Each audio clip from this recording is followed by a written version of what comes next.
Yes, my dear friend, welcome back to the channel. This is Salon's Blog. It is a beautiful, beautiful day here in Southeast Asia, Malaysia to be precise. Wherever you are around the globe, especially on the Africa continent, in Europe, America, Canada, or even in the Saudi Arabia, yes, Dubai.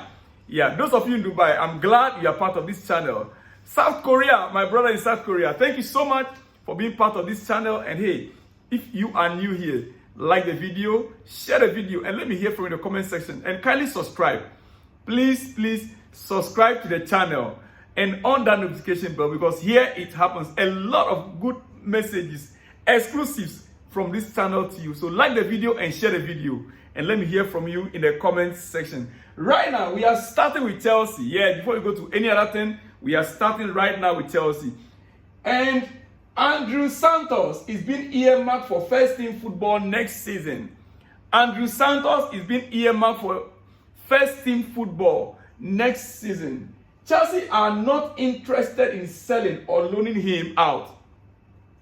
Chelsea are not interested in selling or loaning him out next season. He is regarded as a great fit for how Enzo Maresca wants the team to play. Remember last season, he was in Leicester and he was not getting playing time. We have to recall him back, right? Now, he's been earmarked for first team football this coming season. As a matter of fact, pre-season, during Pochettino's time, in pre-season, when I watched Santos, I was surprised he was even loaned out.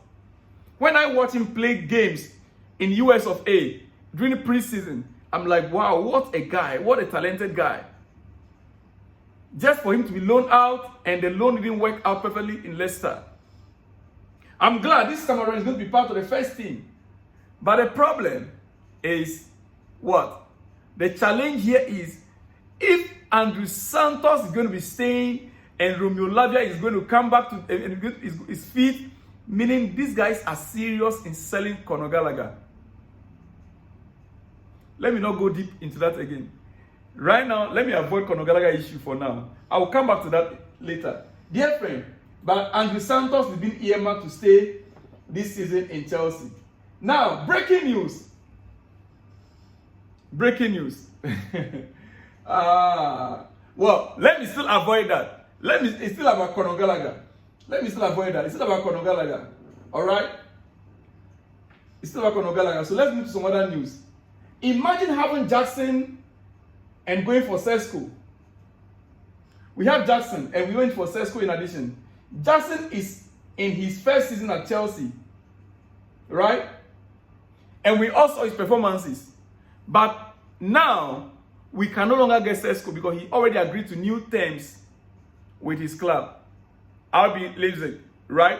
So we can no longer have Sesko. Now we are moving further. And the only target we have that are left is Alvarez and Jhon Duran. Dear friend, have you heard it? Jhon Duran. You can imagine. Chelsea now want to go for Jhon. Chelsea have at least 2 other strikers on their short list for this summer. 2 strikers is what we have left on our short list this summer. And one is Jhon Duran, which is attainable. Chelsea's options may include Dominic Solanke. Solanke is our own ex-player. And then Jhon Duran. From where? Aston Villa. Jhon Duran. Not their first choice. It's not their second choice. It's their third choice. Jhon Duran. Can Jhon Duran pose a challenge to Nicolas Jackson? I am disappointed getting this news from last night. Listen, Solanke, who is reported to have a 65 million release clause in his Bournemouth contract. Even Solanke, yes, I will even admit, Solanke is not a bad player. He was our player before. He's gained a Premier League more experience out there. But Jhon Duran, who is the main target right now that everyone is talking about, dear friend, I refuse to talk about it, but it's becoming like more of the main target right now for Chelsea. Breaking, Chelsea stepped up interest in Jhon Duran according to Matt Law. I am angry in my spirit this morning, dear friend. If we are to buy a striker, why Jhon Duran? Are we buying someone that is an upgrade on Nicholas Jackson, or we are buying someone that is below Nicholas Jackson? I thought the whole idea was to buy someone that Jackson can be looking up to. I thought that was the idea. Or we are buying Jhon Duran to be our third choice striker, Jackson's second choice, then we're still going for the main person. No, maybe somebody needs to educate me here, dear friend. According to Madlaw, Chelsea step up interest in Jhon Duran. I mean, how? As in how? But for you to get it clearer and to know why the interest in Jhon Duran is increasing, let me tell you. Aston Villa will listen to offers for Jhon Duran, and selling him to Chelsea will boost their own hopes.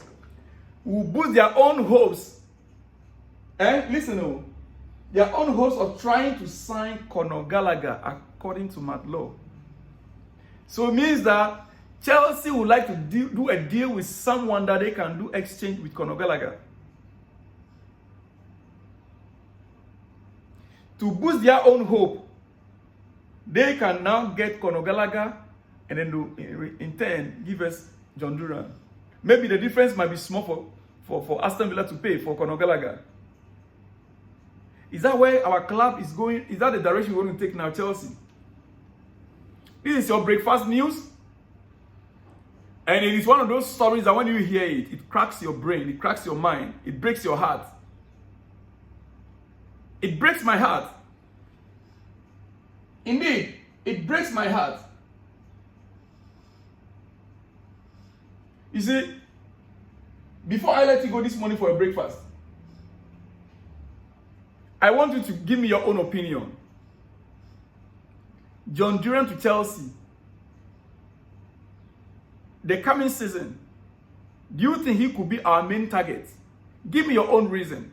If you have your statistics there, let me have it. But I want to remind you, currently, even, you see, when I'm talking about Nicholas Jackson, right now as we speak, even his statistics, comparing it with some other strikers that we're being linked with, Jackson is still even far better than some of them. As we speak, do you know that in the ranking of the African players right now in Europe, the ranking of African players right now in Europe, Nicholas Jackson is the highest among them? I mean, market-wise. Value, market-wise in value. Market-wise in value. Do you know that Jackson is up there more than them? Do you know that? No, maybe you don't know it. But let me show you something here, dear friend. Just look at it on your screen. Just watch this on your screen. I think a few days ago I brought this up for you, right? Just check this on your screen right there. Nicholas Jackson's value, current value in the market right now is about 99 million. 99.3 million euros. The closest to him is Mohamed Kudus, 89.6 million.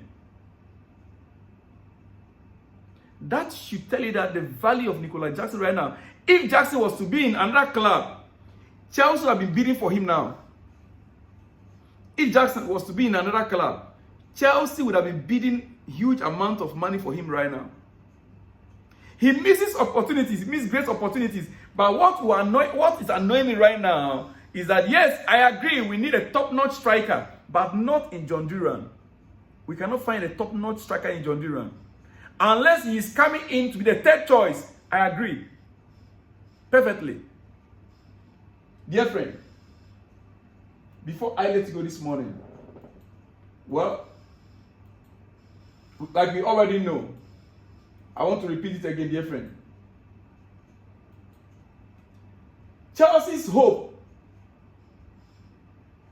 or Chelsea are hoping to sell Conor Gallagher to allow Andrew Santos' first team spot this season. Like I told you earlier on, they believe Andrew Santos will fit into Maresca's system and has a higher ceiling. Conor Gallagher might surely be leaving this season, dear friend. I'm just trying to call your attention to all this. But finally, to the England squad, dear friend. We are in the Euros. I will not conclude without talking about the Euros. Because the Euros is about to kickstart. Chris Sutton backs Palmer to start for England in their first game on Sunday. Chris Sutton is backing Cole Palmer to start for England. The first team that Southgate selects against Serbia will be very interesting because he has to find a way of getting Palmer into the starting lineup. He must find a way of getting Cole Palmer back into the starting lineup. He is absolutely fearless, and with his form from last season, he has 2 crowbar in him there. I will play him as a number 10 with Phil Foden of the left and Bukayo Saka on the right hand. Jude Bellingham is adaptable, so he should play him as number 6 or 8 alongside Declan Rice. What do you think? That is on England's side in the Euros. Chris Hughton said it, and I agree with him. Cole Palmer shall have a spot in that first game. If England wants to go far, then the right players who can create situations and score will have to be deployed. Dear friend, I will see you in the next one when you see me. Remember to like the video, share the video, and let me hear from you in the comment section. I'll see you when you see me. Shalom and peace.